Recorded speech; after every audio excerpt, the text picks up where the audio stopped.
Welcome to our deep dive all about the English language. Ooh, exciting. Today we're going to be using excerpts from everything you need to know about English language. Okay. It's going to give us kind of a crash course Right. on some of English's global reach, its crazy evolution, Mm-hmm. and we'll throw in some fun quirks along the way. Sounds fun. Now, I know exploring a language can seem like a huge task, Oh, yeah. but don't worry. We'll break it down. Yeah, we're going to highlight the most fascinating parts for you. Absolutely.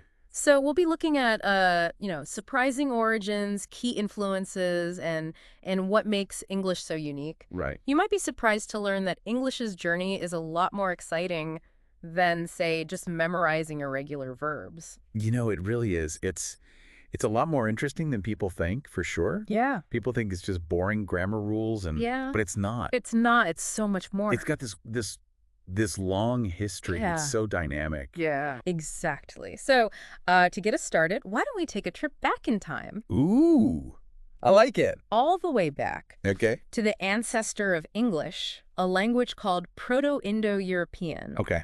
This was spoken over 5,000 years ago. Wow. And this ancient language is actually the root of not just English, but a lot of languages spoken all around the world today. That's fascinating. It really highlights how interconnected all languages are, just like people and cultures. Yeah, And, from Proto-Indo-European, we get the Germanic family of languages. right. And that includes English, but also German, Dutch, Frisian. Oh, yeah. You've probably noticed some familiar sounding words in those languages, Oh, right? for sure. Yeah. Yeah. It's like, spotting a distant cousin at a family reunion. They've all got that common ancestor. I love that. So they've got those little resemblances, yeah. So if we trace the history of English itself, we see three major periods: Old English, Middle English, and Modern English. Think of it like the awkward teenage years, rebellious youth, and then kind of the mature, though sometimes confusing, adult phase of English. That's a great way to put it. Each period is marked by distinct, cultural encounters and even conquests. Like, for example, the Norman Conquest in 1066. Oh, right. That brought a whole wave of French words into English. Yeah. You probably use French-derived words every single day without even realizing it. Oh, yeah. Think about like justice, cuisine, even government. Yeah, it's really interesting. These linguistic remnants of the Norman Conquest are still shaping how we speak and even how we think today.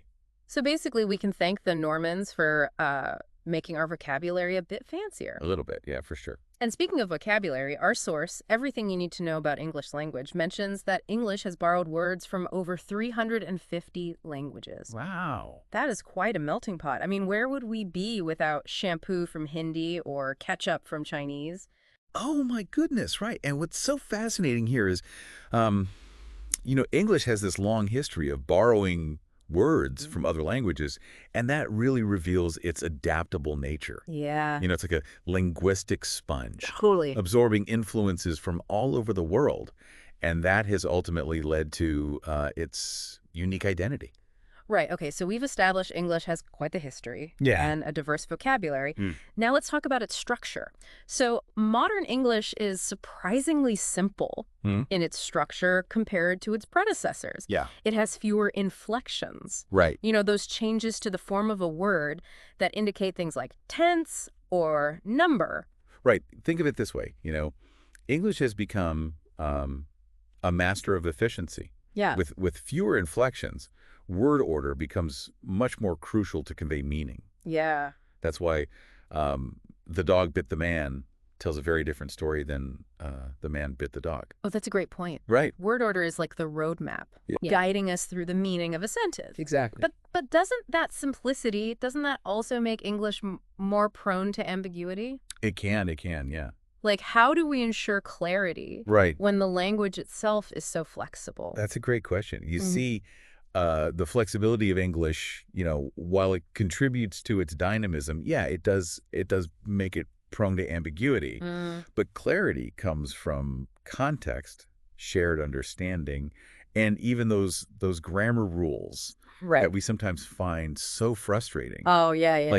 Like pronoun agreement, Yes. you know? Okay, so there's a method to the madness. There is. There is. Can we break down Yeah. some of the basics, like, subject, verb, object order Right. and the ever-confusing world of pronoun agreement? Sure, sure. I think our listeners could use a little refresher Yeah. on these core concepts. Of course. We won't be diagramming sentences today, but understanding some basic principles can really illuminate the inner workings of English. So let's start with subject-verb-object order. Okay. This is fundamental to English sentence structure. It's like a recipe. Okay. First, you have your subject who's doing the action. Mm-hmm. Then you have your verb, the action itself, Yeah. and finally the object, who or what is receiving the action. And as we saw with the dog and man example, Right. changing that order Yeah. can totally change the meaning. Clearly, yeah. What about pronoun agreement? Pronoun agreement.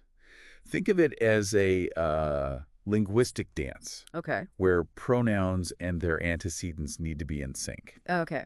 So, for example, if you say, the dog wagged its tail, Right. the pronoun its must agree Yeah. in number and gender with its antecedent, Yeah. which is dog, Yeah. which is singular Mm-hmm. and doesn't have a specific gender in English. Right. It's all about maintaining that harmony and clarity Yeah. within the sentence. Exactly. Let's face it, though, English grammar can sometimes feel like a puzzle. It can. With missing pieces. It really can. You know? Yeah, it can certainly feel that way sometimes, especially when you consider all the nuances and exceptions. Right. But remember, language is constantly evolving. Mm-hmm. What we perceive as rules today may have been different in the past, and they might even change in the future. That's a really good point. Yeah. So English is always adapting. It's not like this static system set in stone. Exactly. But speaking of adapting, let's talk about the amazing diversity within English itself. Okay. You know, beyond British and American English, Mm-hmm. there's a whole world of Englishes out there, There is. each with its own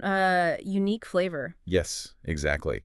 The world of English dialects Mm. and regional variations is incredibly rich and fascinating. And it's important to remember that there isn't one correct way Yeah. to speak English. Yeah. You know, these variations are all part of the language's dynamism and its ability to reflect different cultural contexts.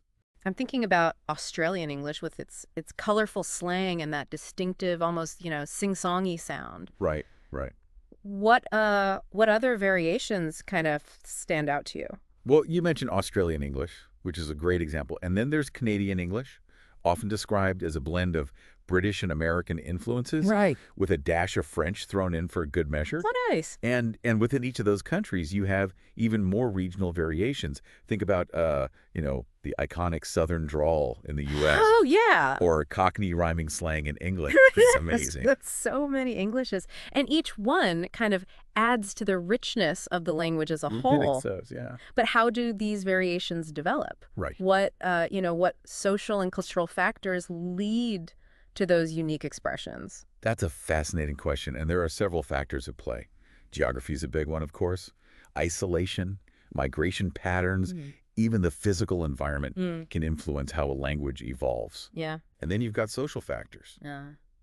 Class, ethnicity, age, all of these come into play. So it's like a linguistic tapestry, Yeah. woven together by geography, history, culture. Exactly. It's incredible how language reflects who we are and where we come from. It truly is. And it reminds us that language is more than just a tool for communication. It's a living expression Yeah. of human experience. I love that. Okay, before we move on, there's one last thing I want to touch on in this section. The evolution of sounds in English. Okay. You know, how certain letters or combinations of letters are pronounced. That's a great point. The historical mix of influences has definitely left its mark on English pronunciation. Yeah. For instance, that demyelization suffix we often pronounce as shun. Right. That's a legacy of its Latin roots. So that's why celebration sounds the way it does. Exactly. What other examples come to mind? Well, think about words like sky and skin. Okay. That sky sound. Yeah. We have our Scandinavian cousins to thank for that one. Interesting. It's like a linguistic treasure hunt, tracing the origins of these sounds. It really is. And it's a reminder that language is constantly evolving. Yeah. Not just in terms of vocabulary and grammar, but also in the way we pronounce words. Okay, so we've covered a lot of ground already, from the ancient roots of English to its modern-day variations and even the evolution of sounds. Yeah. And we're just getting started. So we've explored how diverse English is. But now let's kind of shift gears a little bit Okay. and look at the global impact of English. Yeah. It goes way beyond just individual words or accents. It really is mind-blowing to think about how English has become like the go-to language for so much of the world. Right. Like from business deals Yeah. to scientific discoveries. It's incredible. Exactly. Oh. English is the default language for, international business, diplomacy, science, even the internet. Yeah. Think about multinational corporations, research collaborations, global summits. Right. They all rely on English as that common ground for communication. Makes sense. But I do wonder about the other side of the coin, Does this dominance kind of put pressure on other languages and Okay. cultures? I imagine it could be kind of a double-edged sword. You hit on a really crucial point. So while English facilitates this global exchange, it can also lead to the marginalization of less spoken languages. Yeah. And linguists and cultural anthropologists, they're actively studying how to strike that balance Right. between embracing a shared language and preserving linguistic diversity. I could see how that'd be a tough challenge. It is, yeah. Speaking of diversity, I'm curious to hear more about what you mentioned before about global Englishes. Yeah. Are these like unique dialects that emerge as English adapts to different cultural contexts? Precisely.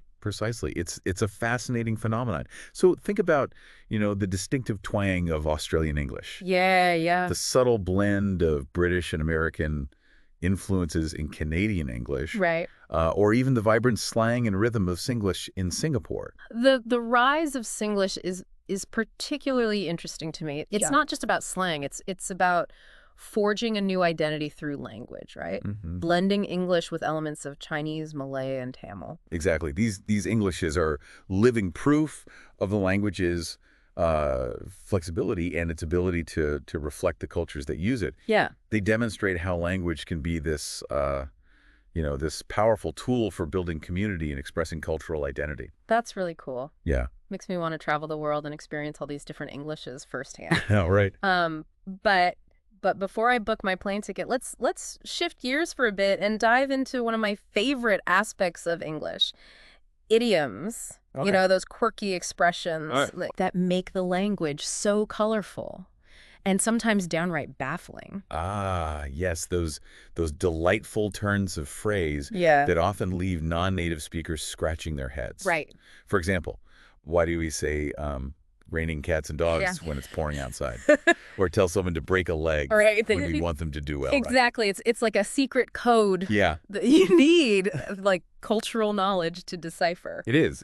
I imagine it can lead to some pretty hilarious misunderstandings. Oh, it certainly can, but those idioms also offer a glimpse into the history, the beliefs, the humor of English speakers. Yeah. They add this depth and nuance to Right. communication. So they're not just like random quirks. They actually reveal something deeper about the Yeah. culture that makes them even more fascinating. Precisely.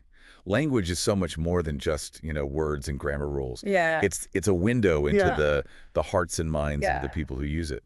Love that. Speaking of words and grammar rules, can we circle back to the more technical side of English for a bit? Of course. I'm thinking about vocabulary and word origins. Right. As we mentioned earlier, English has borrowed from so many sources. It's like a word buffet from around the world. It truly is. And it's a testament to the interconnectedness of languages and cultures. Yeah. But here's a fact that might surprise you. Okay. Most of the 100 most frequently used English words are of Anglo-Saxon origin.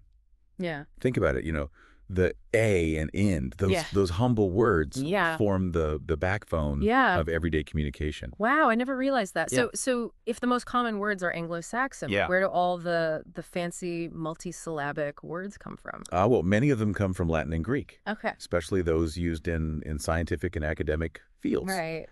Biology, democracy, philosophy, they all have roots in those classical languages. It's almost like they add a layer of intellectual weight Yeah. to English. And then we've got like the French influence, Yes. thanks to those Norman conquerors. Of course. They brought us words like justice and cuisine, Right. which I'm definitely not complaining about. Indeed. And it's that blend of Anglo-Saxon simplicity, Mm-hmm. Latin and Greek complexity, and Mm-hmm. French elegance Yeah. that gives English its unique flavor. It's like a linguistic recipe with ingredients from all over the world. Exactly. It really is. But with all this borrowing, has English ever given back? You know, has it influenced other languages in return? That's an excellent question, and the answer is a resounding yes. Okay. So as English has spread globally, Yeah. it's had a significant impact on other languages, especially in terms of vocabulary Right. and even grammar. Hmm. For instance, many languages have adopted, English words for technological concepts or pop culture phenomena. Think about words like computer, internet, Right. or even selfie. That's so true. Right. It's like a linguistic exchange program with English both borrowing and lending words and concepts. Exactly. And this exchange is ongoing. Yeah. As English continues to evolve, it will undoubtedly continue to influence and be influenced by other languages. That's a good point. It's a reminder that language is this dynamic system, constantly adapting to the changing world around us. I'm curious, do you think this constant exchange and evolution could eventually lead to English like fracturing into multiple distinct languages? That's an interesting thought. Well, while it's certainly possible, it's also worth considering the forces that promote unity within the English language. Okay. Despite regional variations, there's still a strong sense of shared understanding among English speakers worldwide. That's a good point. So perhaps instead of fracturing, English will continue to evolve as this constellation of interconnected varieties, each with its own distinct flavor, but still bound by common roots and a shared history. That's a compelling vision. It speaks to the remarkable adaptability and resilience of English. Okay, so we've talked about the global impact of English, its fascinating array of dialects, and its ongoing evolution. But before we wrap up this deep dive, I want to circle back to something we touched on earlier. Pronunciation. Yes, the ever-tricky world of English pronunciation. Exactly. I think it's safe to say that English pronunciation can be a bit of a nightmare even for native speakers. It can be. What advice would you give to someone struggling to navigate this linguistic minefield? Well, first and foremost, I'd say don't be afraid to make mistakes. Yeah. Everyone stumbles over pronunciation at some point. The key is to practice, practice, practice. That's good advice. And it's important to remember that there isn't one correct way to pronounce English. Right. It's like with dialects. There's a beautiful diversity in the way people speak the language. Absolutely. Exposure to different accents and dialects can really help you tune your ear to the nuances of English pronunciation. It's funny how we often think of English in terms of just like British and American accents. But as we've been discovering, it's so much more diverse than that. It is. We've talked about Australian English, Canadian English, even Singlish. Right. What other variations kind of stand out to you? Well, within the U.S. itself, you have such a wide range of accents, from the classic Southern drawl to the distinct sounds of New England or the West Coast. Oh, yeah. And in the U.K., you have variations like the iconic Cockney accent from London's East End or the Geordie dialect up north, which can be quite challenging to understand if you're not familiar with it. It's amazing how a single language can sound so different depending on where you are in the world. It really is. And it makes me wonder, with all this diversity, what do you think the future holds for the English language? Will it continue to evolve as one language, or could it eventually split into multiple distinct languages? That's a question that linguists have been pondering for decades. Yeah. It's certainly possible that English could eventually diverge into separate languages, especially as technology and globalization continue to influence how we communicate. Right. But it's also worth considering the unifying forces at play.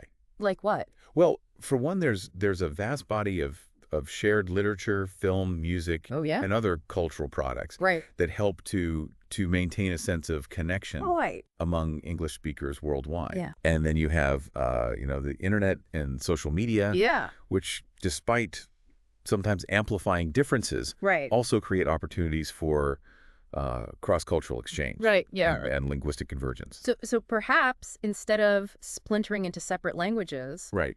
English will kind of continue to evolve as this constellation of interconnected varieties, each with its own unique flavor, but still bound by common roots and a shared history. I think that's a very likely scenario. Yeah. It speaks to the remarkable adaptability and resilience of English.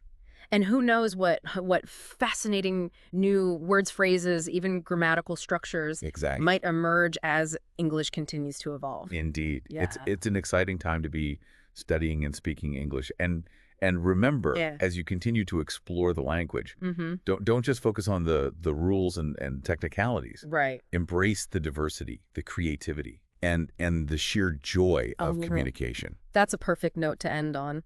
We've covered a lot of ground in this deep dive, from the ancient origins of English to its global reach, its fascinating variations, and even its quirky idioms. We have. We've explored the historical forces that have shaped the language, the grammatical structures that hold it together, and the pronunciation challenges that can make it both frustrating and fun. Absolutely. Hopefully, you've gained a deeper appreciation for the richness and complexity of the English language, and maybe even a few aha moments along the way. Hopefully so. We encourage you to continue exploring the topic on your own. There's a whole world of linguistic wonders out there waiting to be discovered. Absolutely.